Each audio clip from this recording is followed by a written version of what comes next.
In the region of Chu, there was a poisonous weed called water eng, which spread like kudzu vines and had purple flowers resembling lentils.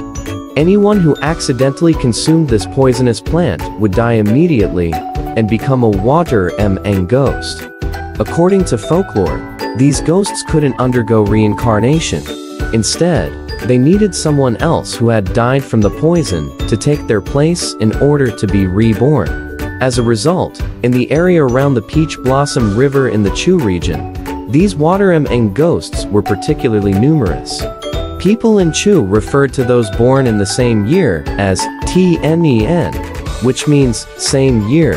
When visiting each other, they would address themselves as Jiangxiang or GNGD, and the younger generations would call them Jiangbb. This was a local custom.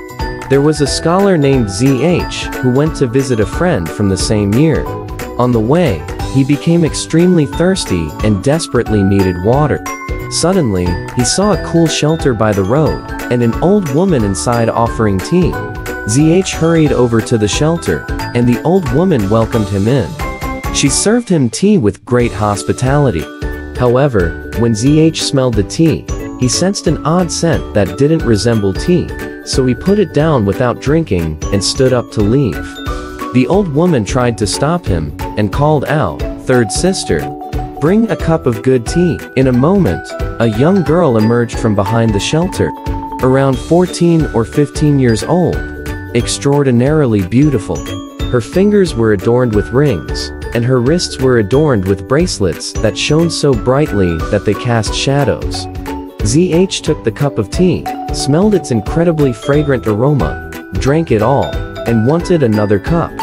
While the old woman was briefly away, ZH seized the girl's delicate wrist, took a ring from her finger, and inquired about her background. The girl replied, "Come back tonight, and I'll still be here." ZH asked her for a handful of tea leaves, along with the ring, which he secretly kept on his person as he left. Upon arriving at his friend's house, ZH suddenly felt unwell, and suspected it was due to drinking that tea. He recounted his experience to his friend, who exclaimed in shock, "Oh no! This is the water eng ghost. My father was killed by one like this. There's no cure. What do we do now?" Fearing for his life, ZH retrieved the tea leaves he had hidden on himself, confirming that they were indeed water eng plants. He also showed his friend the ring and described the girl's appearance. After some contemplation, his friend said, "That must be Kou Sanniang." ZH confirmed that the name matched and asked how his friend knew. His friend explained, Kou Sanniang was the daughter of the wealthy Kou family in the southern village. A few years ago, she died from consuming water eng plants, and she must be the one causing harm now. It was said that if someone knew the water eng ghost's name, and obtained the pants they were while alive, boiling them into a tea would cure the person. ZH's friend rushed to the Kou family to request the pants, but they vehemently refused.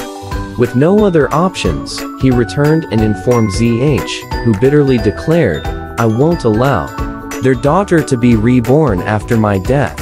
By that point, ZH was already unable to move.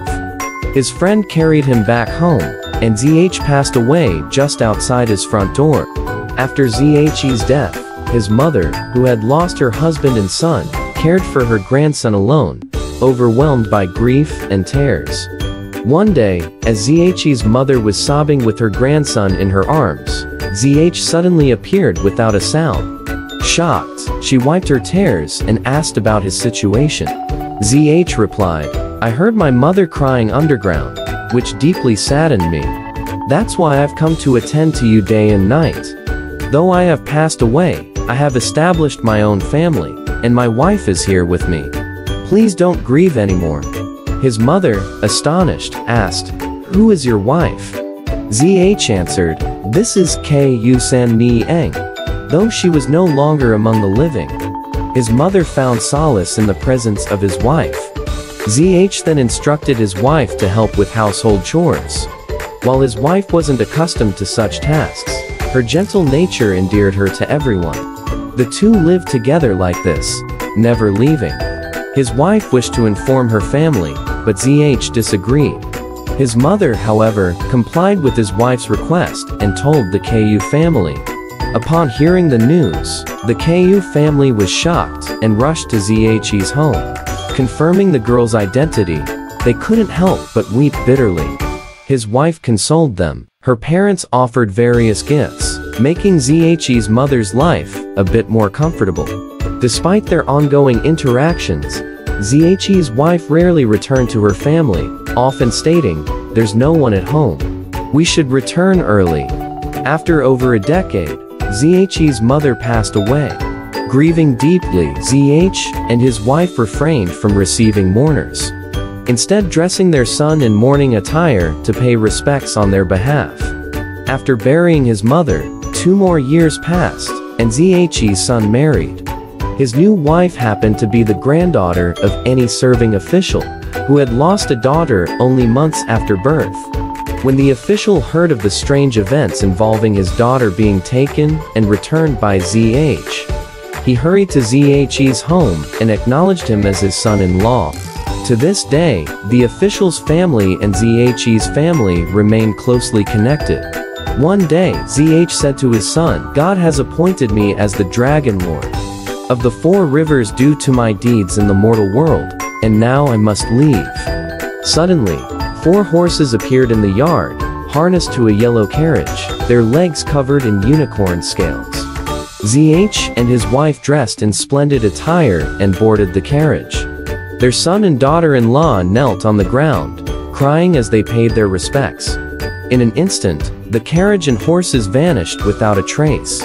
On the same day, Kou's family also saw their daughter arrive, bid farewell to her parents, and vanished as well. After receiving permission from the Kou family, ZH's son buried his mother's remains alongside his father's. Alright, this story has come to an end. If you liked it, please give it a thumbs up. Thank you.